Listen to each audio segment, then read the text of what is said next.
श्रावण मास में जो उपवास किया जाता है उसका कारण क्या है? सिर्फ साबूदाना खिचड़ी और वेफर्स और ऐसे सब चीज़ें खा के उपवास किया जाता है, तो क्या यह सही बात है?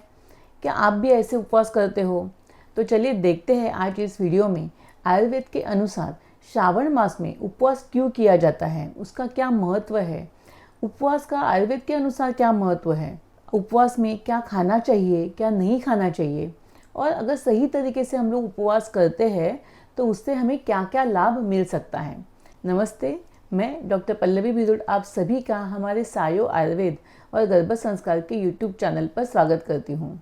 जैसे ही श्रावण मास शुरू हो जाता है, सब लोग अलग अलग प्रकार के उपवास शुरू करते हैं। कोई सोमवार का उपवास करता है, कोई मंगलवार का करता है, कोई गुरुवार का उपवास करता है। और श्रावण मास में तो ऐसे अलग अलग त्यौहार भी आते हैं, ऐसे अलग अलग तिथियां हैं कि जिसमें ज़्यादातर लोग उपवास करते हैं, परंतु उन्हें सही तरीका नहीं पता होता है। उपवास तो करते हैं परंतु साबूदाना खिचड़ी, बहुत सारे तले हुए पदार्थ, साबूदाना के वड़े, चिप्स, बहुत ज़्यादा प्रमाण में दही का सेवन करना, दूध या कॉफ़ी का, चाय का अति मात्रा में सेवन करना, ये सभी पदार्थों को सेवन करके यदि हम लोग उपवास करते हैं तो क्या यह सही है? क्या इससे आपको लाभ होगा या हानि? चलिए समझते हैं। आयुर्वेद के अनुसार श्रावण मास जो होता है ये वर्षा ऋतु का एक मुख्य समय होता है। इस समय वातावरण में नमी होती है, वात दोष बढ़ता है और जिसके कारण हमारे शरीर में अग्नि भी मंद हो जाता है। हमारी पाचक अग्नि मंद होने के कारण हमारी डाइजेशन सिस्टम थोड़ी वीक हो जाती है, सही तरीके से अन्न पचन नहीं होता है और जिसके कारण अगर हम लोग हेवी खाना खाते हैं तो उससे आम दोष की उत्पत्ति हो सकती है और इसीलिए श्रावण मास में हम सभी उपवास करते हैं। आयुर्वेद के अनुसार लंघनम परम औषधम ऐसे वर्णन किया गया है, क्योंकि आयुर्वेद में अनगिनत जो व्याधि है यह आम दोष की उत्पत्ति से होती है और आम दोष के चिकित्सा के लिए लंघन एक परम औषध है, बहुत श्रेष्ठ ऐसा औषध है। लंघन का मतलब पूरा उपवास करना या फिर हल्का और सुपाच्य आहार का सेवन करना। चलिए देखते हैं उपवास में हमें क्या क्या खाना चाहिए।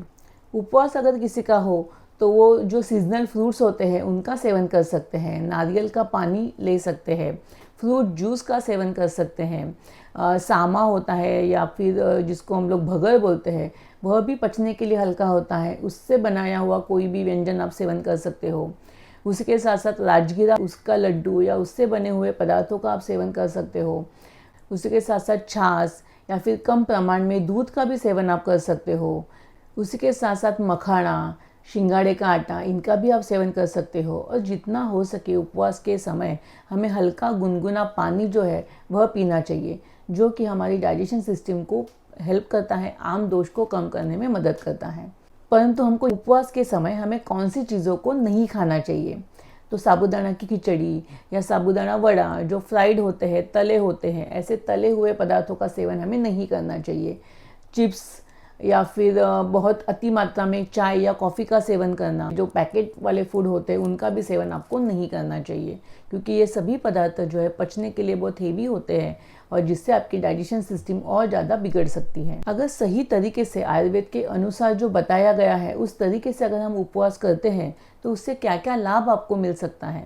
उपवास करने से हमारा जाठर अग्नि संतुलित होता है, जिससे कि हमारा पाचन तंत्र सही तरीके से कार्यरत हो जाता है। दूसरा, उपवास करने से हमारे शरीर में जो आम दोष बढ़ा हुआ है वह कम होता है, उसका पाचन होने में सहायता मिलती है।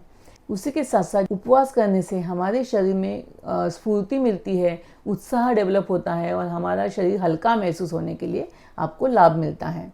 उसी के साथ साथ उपवास करने से हमारा मन अधिक शांत और एकाग्र होने के लिए फ़ायदा होता है। हमारे मन को संयम और अनुशासन की आदत विकसित होने के लिए भी लाभ मिलता है और ऋतु के अनुसार शरीर में जो परिवर्तन होता है उसके लिए भी उपवास हमें लाभकर साबित होता है। अभी हम देखते हैं कि किन लोगों को उपवास नहीं करना चाहिए।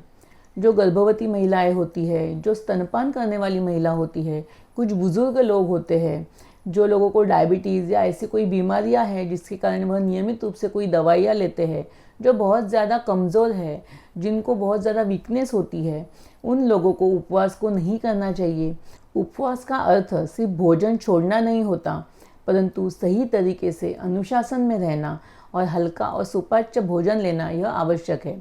इसका मुख्य उद्देश्य शरीर मन और इंद्रियों पे संयम लाना यह होता है।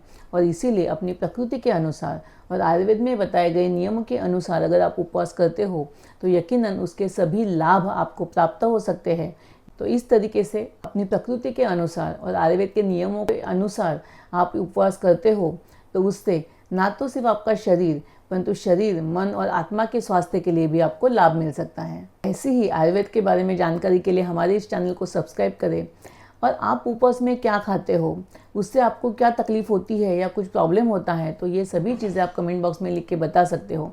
यदि आपको उपवास के बारे में एक सही डाइट चाहिए तो आप हमको कमेंट में डाइट लिखिए, तो हम आपको उपवास का एक प्रॉपर डाइट जो है वो भेज सकते हैं। और हमारे इस वीडियो को लाइक करें, शेयर करें और सब्सक्राइब करें। धन्यवाद।